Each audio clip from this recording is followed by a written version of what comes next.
Bonjour tout le monde et bienvenue dans ce nouveau Trek Historia, le podcast qui parle de science-fiction, de Star Trek et pas que. Salut Arcadie. Salut Cyril, tu vas bien?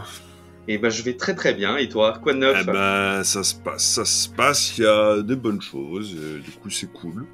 Et je suis trop content du film dont on va parler aujourd'hui, parce que ça va ouvrir une thématique de vidéo, et ça c'est bien. Et oui, on est sur The Arrival, premier contact de Denis Villeneuve, sur une œuvre de Ted Chiang. Grand classique, hier c'était la journée du premier contact pour tous les Trekkies, au jour où on enregistre, le 5 avril. Ok. Donc c'était un peu fait exprès. Ah putain, bien joué. Et puis on va parler donc du film Premier Contact qui, en français c'est Premier Contact et en anglais c'est The Arrival. Si tu pouvais voir ta vie entière, tu ferais les mêmes choix, toi? Putain, c'est toujours compliqué parce que tu es le résultat de ta vie entière, donc du coup c'est d'office, tu sais, c'est le diable que tu connais est préférable à celui dont tu ignores tout. Tu vois, si tu changes un élément, bah ça va changer la personne que tu es. Ou, parce que je crois aussi pas mal au déterminisme, de la puissance du déterminisme sur le libre arbitre, bah je pense que tu feras autre chose qui te ramènera dans la même situation mais différemment. Mais donc voilà, donc je sais pas, y a des conseils que je donnerais à un moi du passé. Tu vois, il y a des conseils que je donnerais à un moi du passé, mais je sais pas. C'est chaud, en fait. C'est tellement chaud, parce que tu dis, du coup, tu te tues, en fait. Tu te détruis, puisque tu es le résultat de toutes tes expériences. Et toi? En effet, c'est vrai. Moi aussi, je ferais des conseils à mon moi du passé, mais je changerais rien. Parce que ça serait plus moi du futur, quoi. C'est ça. Donc voilà. C'est dur, hein. C'est chaud. Alors, premier contact, Arrival.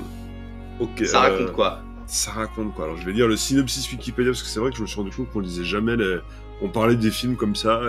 12 vaisseaux extraterrestres en forme de coque se positionnent à différents endroits du monde, provoquant la panique au sein de la population et l'inquiétude des gouvernements. Pour ce faire, l'Amérique, elle, appelle Louise Banks, qui est une experte en traduction, et possédant déjà une habilitation secret défense, elle est amenée dans la base temporaire et en fait l'idée ça va être que deux scientifiques, Louise et Yann, je crois que c'est comme ça qu'ils s'appellent, vont tenter d'entrer en contact avec les aliens et de apprendre à se parler. Et en fait autour de ça aborde la question de la communication, aborde ce que sous-entend un mot, ce que sous-entend une phrase, la complexité de la communication en fait tout simplement, et en même temps faut quand même aller assez vite parce que comme il y a 12 vaisseaux éparpillés sur la planète, par exemple les Chinois et les Russes ils font pas de la même chose.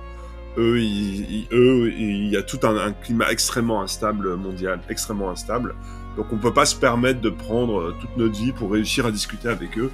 Donc voilà, quelle est la question, c'est que veulent ces étrangers venus d'ailleurs et comment faire pour leur demander. Et je trouve que la thématique de base est fascinante. Et oui, le Premier Contact, c'est une pièce majeure du space opéra en général.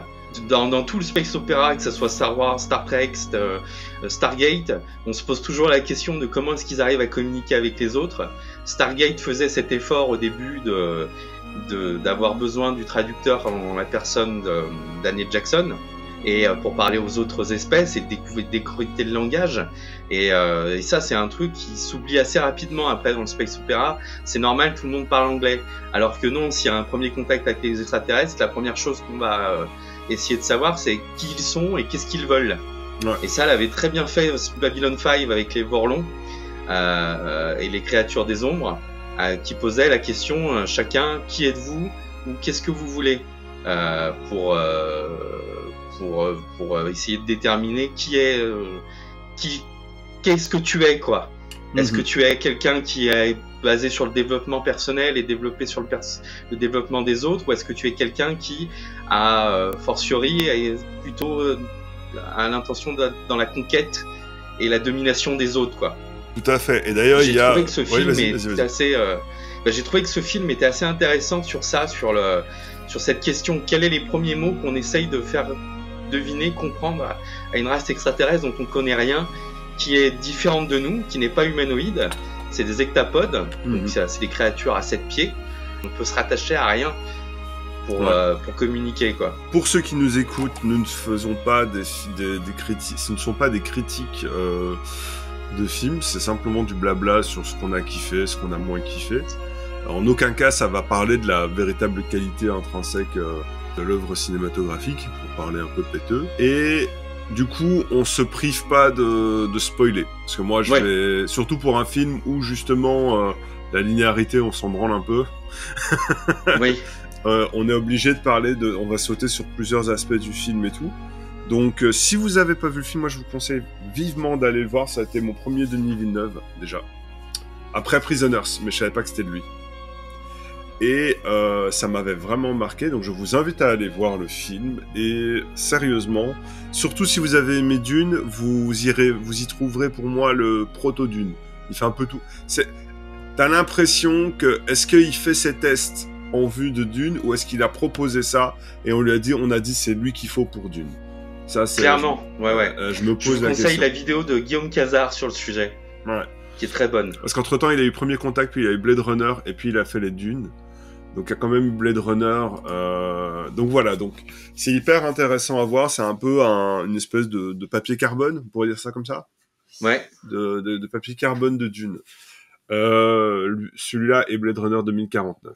Voilà, ça c'est pour ceux qui ont pas envie d'être spoilés. Alors déjà de base, c'est quoi ton rapport avec ce film? Enfin, moi j'ai été le voir au cinéma, j'ai été le voir 2 fois, ça m'avait vraiment marqué. Ah, moi c'est la vidéo de Guillaume Cazard qui m'a ouvert les yeux sur ce film-là, que j'avais pas vu, que j'avais pris pour un remake de Premier Contact avec Jodie Foster. Mm-hmm. Et du coup j'avais fait l'impasse dessus, quoi. Surtout que moi, Denis Villeneuve, sa réalisation assez minimaliste, j'ai du mal. Ok. C'est quelque chose d'hyperactif que je suis, a du mal à rester concentré sur des longs plans séquences comme le fait Denis Villeneuve. Donc voilà. Et la vidéo de Guillaume Cazard, donc de Sinistrement Objectif, m'a ouvert les yeux sur ce film-là. C'est pour ça que je voulais en parler, quoi. Okay. Parce qu'il y a un vrai travail sur tout, quoi. Ce film, il a bossé sur la linguistique, il a bossé sur tout un tas de choses, la sonorité, le son est quand même fou. Je l'ai écouté avec mon son 5.1 hier, quoi. J'avais la chair de poule, quoi. Alors, ouais, moi, il y a eu ça. Donc déjà, il y a le travail de la linguistique. Il y a 2 choses. Faut pas oublier qu'à la base, le film est basé sur un roman court de science-fiction écrit par Tatien, comme t'as dit, l'histoire de ta vie. Donc, faut pas oublier que les 3/4 des thèmes et des réflexions abordées viennent probablement du bouquin. Je reprends un exemple avec Jurassic Park. Si tu lis le bouquin de Michael Crichton, toutes les théories scientifiques brièvement évoquées et philosophiques brièvement évoquées dans le film, on n'a pas le temps dans le film, donc c'est normal. Mais du coup, vont être beaucoup plus développées dans le bouquin.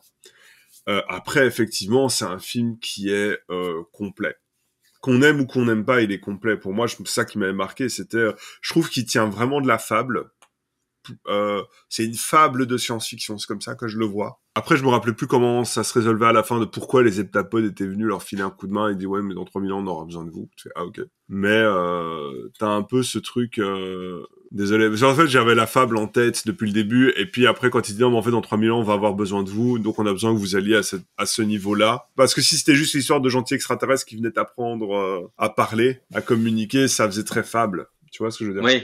Ça se libérait d'une forme de réalisme, que l'histoire pourrait apporter, les conflits, tu sais, à part qu'on est juste c'est tendu sur de la terre, tu vois. Mais ça se libère un peu de ça, bref, ça se pose pas la question. Mais donc du coup, donc je suis allé voir ce film et visuellement, moi, ça m'avait vraiment marqué ce côté, le son était extrêmement léché, l'image était léchée. J'avais adoré Prisoners à l'époque, il avait fait le film Prisoners, mais je savais pas que c'était de lui. Ce que j'aimais aussi, c'était cette science-fiction qui ne s'embarrassait pas d'une forme de réaliste que rythme. Tu sais, les vaisseaux, c'est des gros galets. Oui. Je trouve que ça, on va commencer avec les aliens. Ce que j'aime avec les heptapodes, c'est que c'est une forme de vie incompréhensible, enfin, plus ou moins incompréhensible. C'est-à-dire qu'on anthropomorphise extrêmement fort les aliens, parce que c'est juste un reflet de l'humanité, d'une forme de l'humanité, tu vois. Dans la science-fiction, c'est une essentialisation de notre caractère, quoi. Voilà. Et là, les heptapodes sont plutôt je vais dire, une opposition de notre caractère. Un peu comme les Vulcains avec les humains, tu vois, les Vulcains sont pétris de logique, les humains vivent intensément leurs émotions. Bah, les heptapodes, nous pensons le temps de manière linéaire, là où les heptapodes le pensent comme un tout, qui est constamment interconnecté, auquel tu as tout le temps accès en fait. Et même accès, c'est pas ça, c'est qui existe en permanence. Le passé et le présent sont et le passé, le présent, le futur sont tout le temps au même moment. On va dire ça comme ça. Et du coup, c'est un peu l'inverse. Mais bon, ils restent quand même, ils ont des vaisseaux spatiaux, ils ont des patounes pour marcher, etc. Mais et pour parler. Et ils savent parler, ils savent communiquer. D'ailleurs, ça, c'est un truc avec lequel j'avais des difficultés au niveau de l'écriture. Mais bon, déjà, tu as toute la théorie. Déjà, il y a une question fondamentale, et ça, on va en parler. Le film y répond, mais c'est quoi la pilier angulaire de toute civilisation? Est-ce que c'est la technologie, comme l'assure Yann, ou est-ce que c'est le langage, comme l'assure Louise? Voilà. Pour moi, le film clairement dit que c'est le langage, et je suis assez d'accord avec lui. Mais je sais pas si toi t'es amusé à débriefer cette question-là. Bah, ça m'a fait penser à... Moi, je suis bilingue en portugais. Ouais. Et ma façon de penser en portugais est complètement différente de ma façon de parler en français. Et ça m'a fait beaucoup rire que le film commence par un cours sur le portugais, quoi. Ah oui, c'est vrai. Sachant que c'est une langue romane assez ancienne. Et la façon de penser, des fois, en portugais est intraduisible en français. Et ça dénote un état d'esprit typiquement portugais comparé à ma culture française, quoi. Où des fois j'ai du mal à traduire certains concepts. Il y a le plus connu de tous qui est la saudade, le concept de la nostalgie en portugais, qui est un seul mot, qui est d'une puissance terrible, d'une nostalgie qui te déchire les entrailles, qui te fait mourir à petit feu, quoi. Et en français, on va dire nostalgie. Mais le mot français, nostalgie, est galvaudé, quoi. Ah ouais. Et j'ai trouvé ça très intéressant parce que, effectivement, quand je vais vous donner une anecdote, le premier mot que j'ai appris en portugais quand j'étais petit, c'est le mot gâteau. Simplement, gâteau en français, ça veut dire un biscuit. Sauf qu'en portugais, gâteau, ça veut dire le chat. Ouais. Et donc, le premier mot que j'ai su sortir, c'est bolacha, qui veut dire gâteau en portugais, le biscuit. Et ça te demande une réflexion. Quand je suis au Portugal, mon cerveau change. Ma façon de penser change. Ma façon d'entrevoir le temps change. C'est vraiment l'hypothèse du film qui est là, quoi. Bah, et qui est, pour moi, est totalement véritable, puisqu'à partir du moment où tu donnes des mots sur les choses, ça te permet de réfléchir dessus. Et c'est de cette manière de réfléchir que découle ta technologie. Oui. Donc pour revenir sur la thématique qui était proposée par Yann au début, où il dit non, la technologie est la pierre angulaire de toute civilisation. Pour moi, ce n'est pas le cas. C'est la manière dont parce qu'elle découle de la manière dont tu réfléchis la technologie, qui découle de la manière dont tu parles, en fait, simplement, dont tu penses le monde. C'est-à-dire la manière dont tu vas apporter les mots sur les choses qui t'entourent et sur ce que tu vis. Donc voilà, donc ça déjà, moi ça c'est ce genre de truc, j'adore ce genre de débat. Ce genre de réflexion, c'est le genre de choses qui me parlent profondément. Donc quand t'as un Revolt qui se pointe et que je suis là-dedans, je fais ah putain mais ouais, c'est trop bien. On est en 2016 à ce moment-là. Enfin moi je suis j'ai 26 ans donc à ce moment-là je me fais ah ouais quand même, ouais, c'est trop bien, c'est vraiment ça. Je suis d'accord. Et c'est intéressant surtout à une époque d'avoir conscience de ça. Et surtout à une époque où aujourd'hui, depuis très longtemps déjà, mais c'est quand même démocratisé, on joue facilement avec les éléments de langage, on joue facilement avec le sens. Je parle même pas de fake news et tout, je parle juste de un sans-abri. Tu sais, avant on disait un clochard, puis c'est un sans-abri, puis c'est un sans domicile fixe, puis c'est un SDF. Et ça change la manière dont tu le perçois. À l'époque, il y avait les conférences gesticulées d'Antoine Lepage, que j'aimais beaucoup, et qui parlait de comment les mots ont changé à l'époque, les gros communistes, anarchistes et tout. En 68, il parlait des... comment il disait ? Les exploités, Oui. pour les pauvres. Et maintenant, on dit un défavorisé. Et en fait, ça change tout parce qu'un exploité sous-entend un exploiteur. Un défavorisé, il a pas de bol. Et si tu t'entraînes à dire défavorisé, tu considères que, naturellement, tu ne penseras pas que il est... Lui, le défavorisé découle d'un manque de chance, d'une fatalité, sur laquelle tu ne peux rien. Alors qu'un exploité découle d'une action volontaire. D'un système. Et donc d'un système sur lequel tu peux agir. Et donc c'est ça, moi, ce genre de choses, j'adore. Pareil, il y a un truc, je vais un peu partir dans tous les sens, mais le film le permet, de tout exister en même temps. J'ai un déroulé, t'inquiète pas. Ah, super. Pareil, il y a ce truc, je trouve que Denis Villeneuve arrive vraiment à filmer des humains, des êtres humains. Je veux dire, même des Jeremy Renner, au même moment, tu le vois, flex dans les Marvel, où il est un super-héros à ce moment-là, en fait, là, tu revois l'être humain qu'il est à la base. Tu vois ce que je veux dire ? Oui. Louise, donc l'actrice qui fait Louise, Amy Adams, qui va jouer dans qui va faire Lois Lane dans Man of Steel. Ouais. Pareil, là où dans Man of Steel, elle est star hollywoodienne, redevient humaine à travers la caméra de Denis Villeneuve, et ça, je trouve que c'est un vrai tour de force, parce que c'est le plus important. Tu sais, quand elle dit, ouais, on est des humains, c'est de ça que le film parle, c'est autour de l'humanité, et donc pas autour de figures de beauté qui vont capter l'attention, captiver la caméra. Tu vois ce que je veux dire ? Oui. Et voilà, ça, c'est un truc qui m'avait vraiment marqué. Voilà, dans ce côté des humains, il y a aussi Forest Whitaker qui a un rôle... Ouais.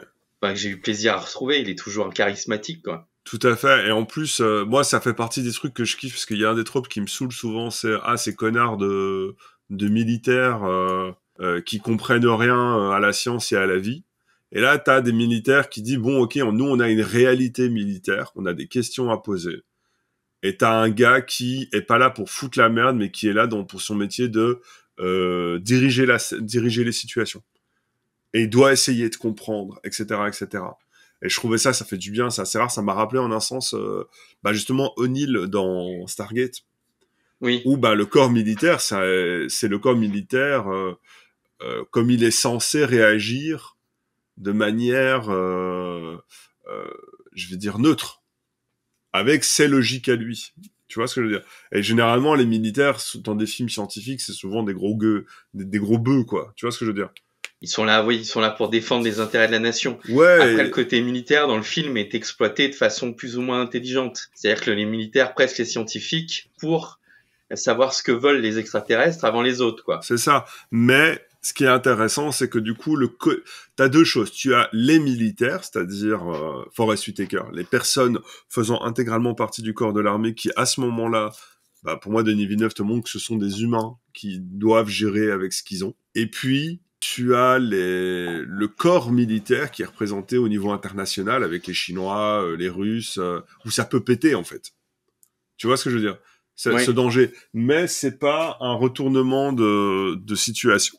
De situation où, en fait, le militaire, c'est une espèce de connard complètement obtus qui comprend rien à la science, tu sais, qui va dire des phrases du genre, je me moque de ce que c'est, ce qui m'intéresse, c'est savoir comment on peut buter cette chose, est-ce qu'elle est dangereuse, même si c'est ce qu'ils font. Mais ils le font pas comme ça, en fait. Tu vois ce que je veux dire ? Ils font quand même, le fait qu'il y ait avec le personnage de Forest Whitaker, c'est dû, on travaille tous ensemble pour essayer de piger ce qui se passe, quoi.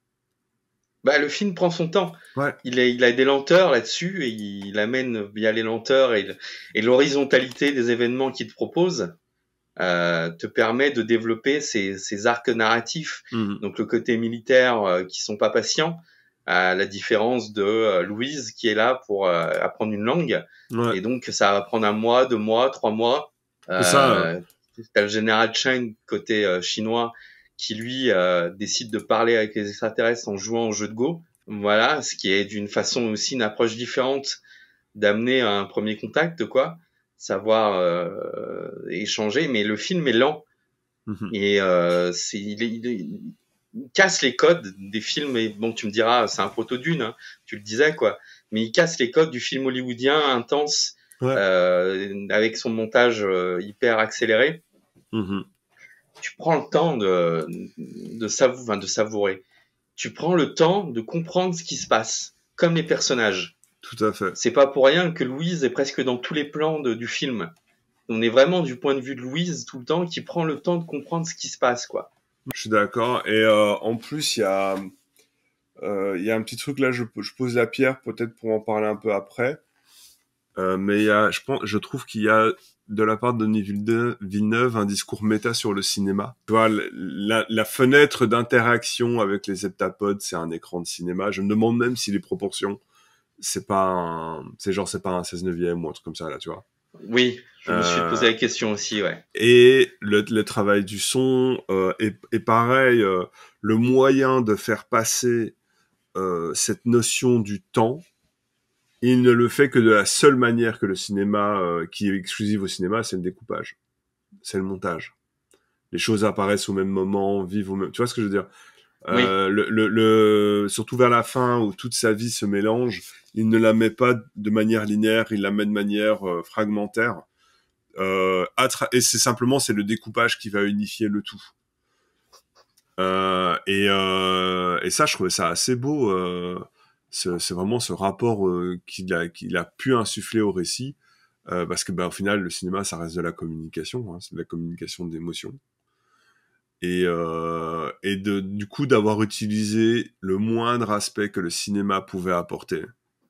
Le gros plan, par rapport à l'opposition du théâtre, par exemple. Oui. Le théâtre, tu les vois de loin. Le cinéma te permet de voir en gros plan la moindre émotion d'un acteur. Comme tu dis, le son 5 points avec tous les qui peut t'envelopper. Moi, je me rappelle cette sensation pour ça que ça m'avait marqué, c'était avec eux dans la pièce. Tellement le son t'enveloppe, tellement l'image t'enveloppe, tu vois. Et donc voilà, donc moi il y a eu tout ce rapport-là en plus sur le cinéma que j'ai vraiment vraiment kiffé. Et voilà. Et puis là, t'as raison sur la photographie. Hein. Ouais. Quand ils rentrent dans le vaisseau, ils sont en 3/4. Mm-hmm. Et quand ils arrivent face à la baie vitrée des hectapodes, c'est du 16/9, voire de l'IMAX, quoi. Ouais, mais c'est ça. C'est vraiment une ouverture sur le monde que te propose Denis Villeneuve en te disant élargissez vos horizons et vous allez comprendre mieux la temporalité des choses.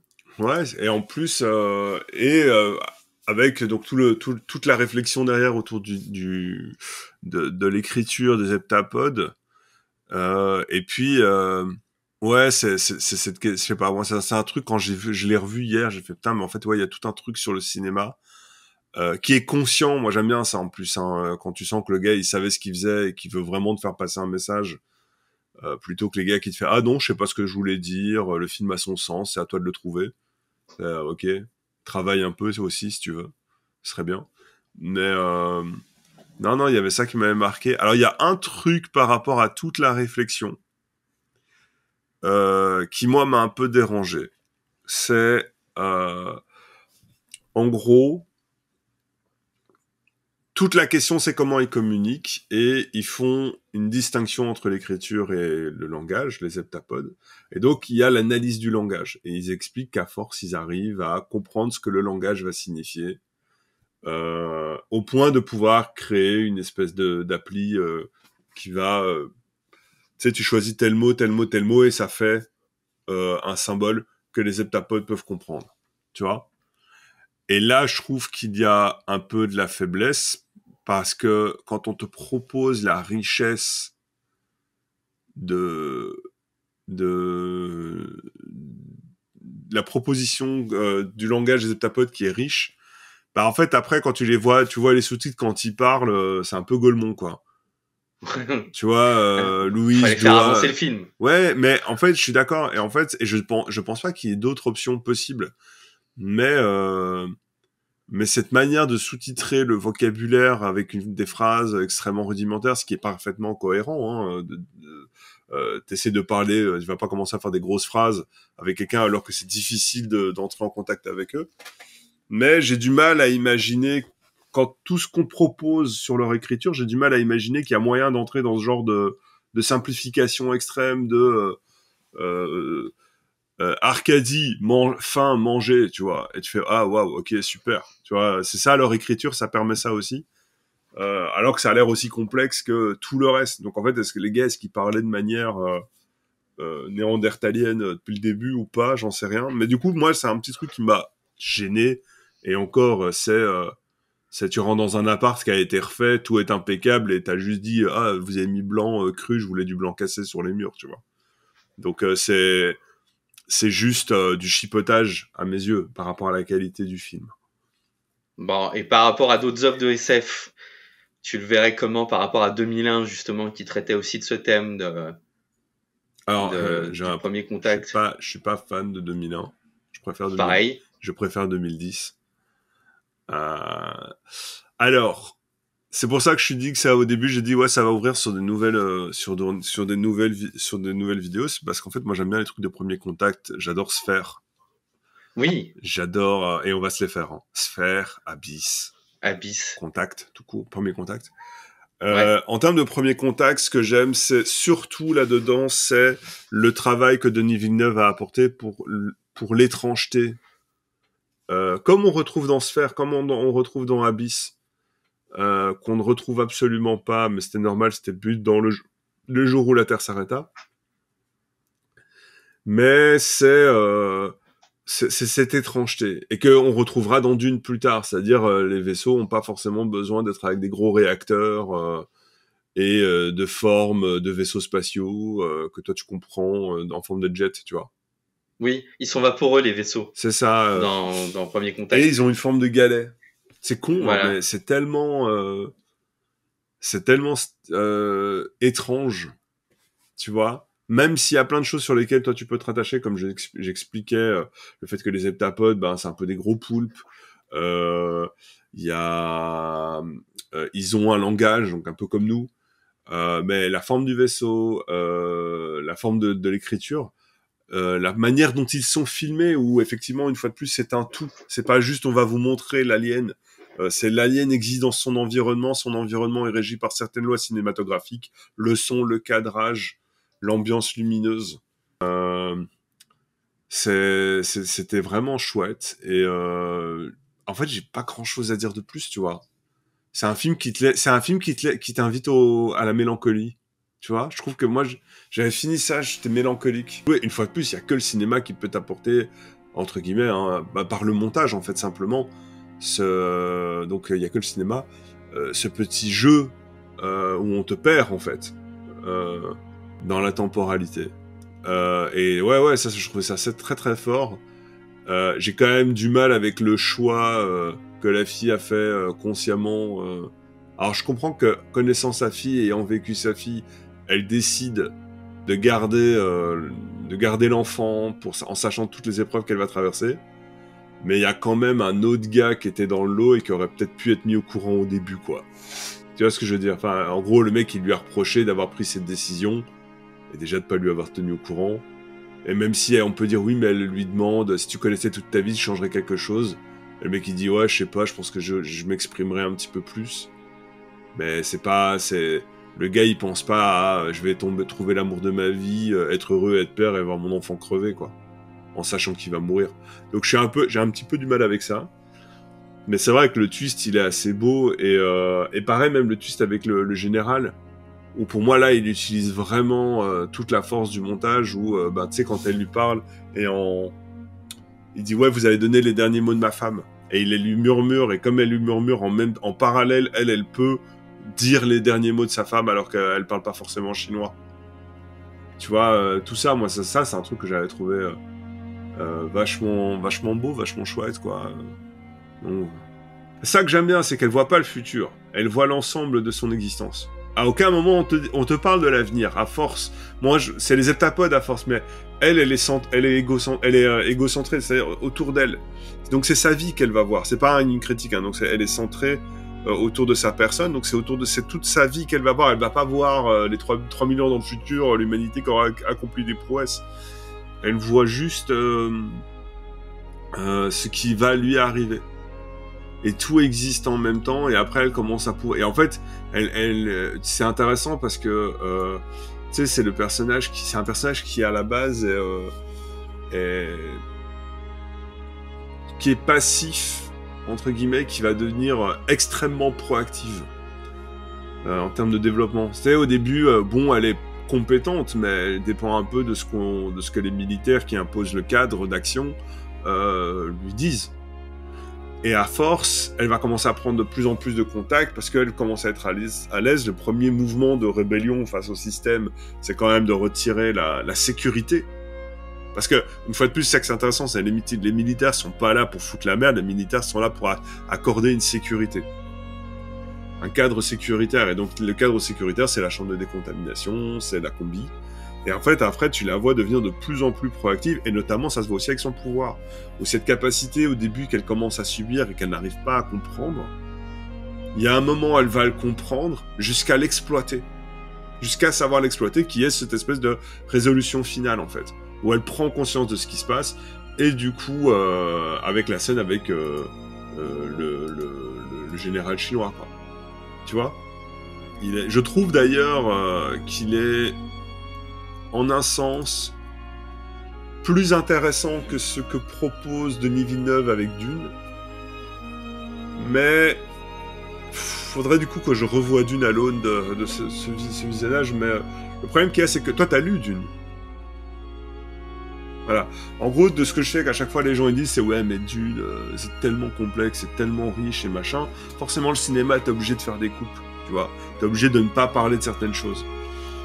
Et je me demande si Premier Contact n'est pas beaucoup plus efficace simplement parce que le propos initial est pas aussi vaste que dans Dune, et que du coup, ça laisse le temps au montage, au cinéma, à la photographie, au son, d'embellir ce propos initial. Tu vois ce que je veux dire ? Alors que dans Dune, c'est un peu plus compliqué, il y a tellement de choses à mettre en place, tellement de personnages, que t'as pas vraiment le temps de flex avec Zendaya dans le désert, tu vois. Tu fais bon, ok, d'accord, mais... Tu vois ce que je veux dire ? Je me demande s'il n'y a pas un truc comme ça. Pour moi, Premier Contact est infiniment plus efficace que Dune, et tu sens vraiment le pré-shot, quoi, le début de ce que va devenir Dune. Et je suis curieux du coup de revoir Blade Runner 2049, parce que avec ces deux-là, t'as vraiment Dune. Tu as l'esthétique extraterrestre qui invite au rêve, qui invite à... comme Abyss en son temps l'avait fait, comme Sphère le fait, même s'il est beaucoup plus pragmatique. Donc cette étrangeté indéfinissable. Et Blade Runner, c'est comment tu gères une licence sur laquelle tout le monde te tient avec un shotgun sur la tempe, parce que t'as pas intérêt à briser la sacro-sainte... le sacro-saint Blade Runner originel, film culte, tu vois. Donc je suis curieux de voir ça, quoi. Ben voilà. Et ben voilà, c'est tout pour nous aujourd'hui. Et vous, qu'est-ce que vous feriez si vous connaissiez le futur ? Bonne question. Pensez-vous que le langage peut changer notre réalité ? Une autre bonne question à laquelle vous pouvez répondre en commentaire. Et quel est pour vous le vrai message du film ? On vous attend dans les commentaires. Vous pouvez me laisser une note audio. Je réponds. Voilà, donc n'oubliez pas de vous abonner, de liker, d'aimer la vidéo. De laisser un petit commentaire sur les forums podcast. Désolé pour la qualité du son de mon côté, j'y travaille. Et puis à très bientôt, Arcadie. Ciao, ciao. Gros bisous, ciao.